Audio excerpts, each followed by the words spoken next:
নমস্কাৰ, মই অতনু ভূঞা। আপোনালোকে চাবলৈ আৰম্ভ কৰিছে সত্য এটা নতুন অধ্যায়। পুনৰ চুমি আৰু বিশালৰ কথা ক'ব বিচাৰিছোঁ। চুমি আৰু বিশাল আৰু তাৰ্কিক তিনিজন বৰ্তমান ডিব্ৰুগড়ৰ বৰবৰুৱা আৰক্ষী চকীত আছে।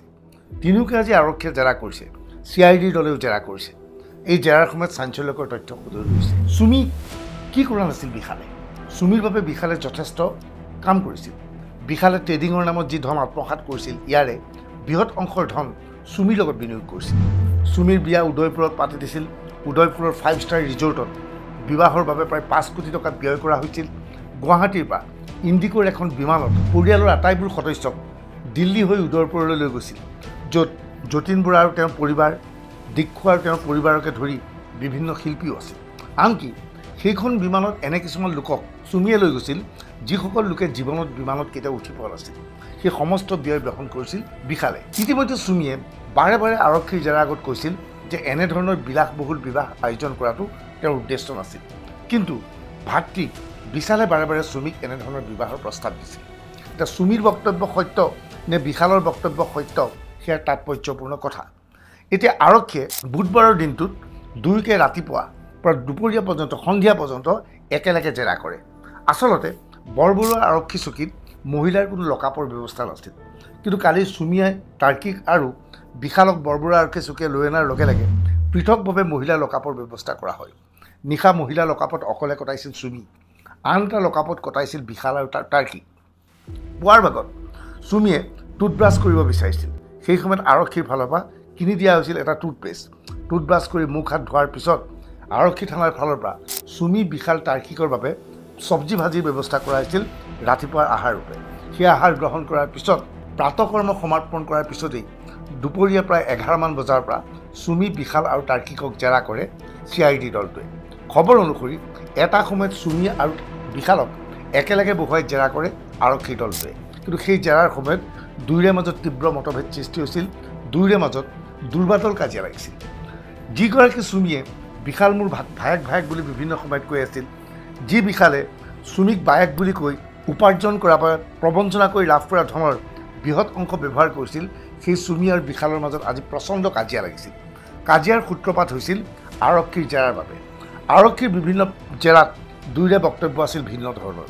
আৰক্ষীয়ে প্ৰশ্ন সুধিছিল যে ট্ৰেডিঙৰ বাবে ধনবোৰ ক'ৰ পৰা অনা হৈছিল। লগে লগে বিশালে কৈছিল, মই নাজানো। চুমিয়ে বিভিন্নজনৰ সৈতে সংগ্ৰহ কৰি ক্লায়েণ্ট সংগ্ৰহ কৰিছিল আৰু সেই ধন বিনিয়োগৰ নামত মোৰ ওচৰলৈ আনিছিল যদিও সেই ধনৰ কিছু অংশ মোক দি বাকীবোৰ কাম নিজৰ বিলাসী জীৱনত ব্যৱহাৰ কৰিছিল।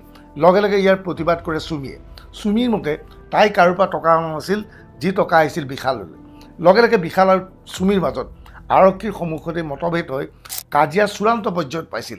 এই কাজিয়া দেখি আৰক্ষীয়ে বাৰে বাৰে দুয়োকে ধমকি দি মনে মনে থাকিবলগীয়া পৰিৱেশৰ সৃষ্টি হৈছিল। আচলতে বিশালক যেতিয়া গ্ৰেপ্তাৰ কৰা হৈছিল, বিশালে তাৰ আগতে কোনো ধৰণৰ অধিবক্তাৰ সৈতে আলোচনা কৰা নাছিল। কাৰাগাৰলৈ যোৱাৰ পিছত বিশালৰ সৈতে অধিবক্তাই কথা পাতে। ইতিমধ্যে চুমিয়ে আত্মসমৰ্পণ কৰাৰ পূৰ্বেই গুৱাহাটীৰ এজন আগশাৰীৰ অধিবক্তাৰ সৈতে বিতংভাৱে কথা পাতিছিল। অধিবক্তাৰ ফালৰ পৰা চুমিক বিভিন্ন পৰামৰ্শ আগবঢ়োৱা হৈছিল।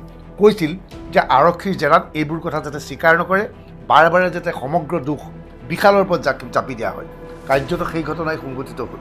চুমি আৰু বিশালক সন্মুখত ৰাখি আৰক্ষীয়ে যেতিয়া জেৰা কৰিছিল, চুমিয়ে বাৰে বাৰে সমস্ত দোষ বিশালক জাপি দিয়ে। ইয়াৰ বিপৰীতে বিশালেও সমস্ত দোষ চুমিক জাপি দিয়ে। এনে অৱস্থাত দুয়োৰে মাজত তীব্ৰ বাক বিতান্তৰ সৃষ্টি হয়। এতিয়া দুয়োৰে বক্তব্যক পুংখানুপুংখভাৱে পৰীক্ষা কৰিছে CIDয়ে। CIDৰ হাতত এতিয়া আৰু এটা দিন আছে, সেই দিনটো হৈছে কাইলৈ।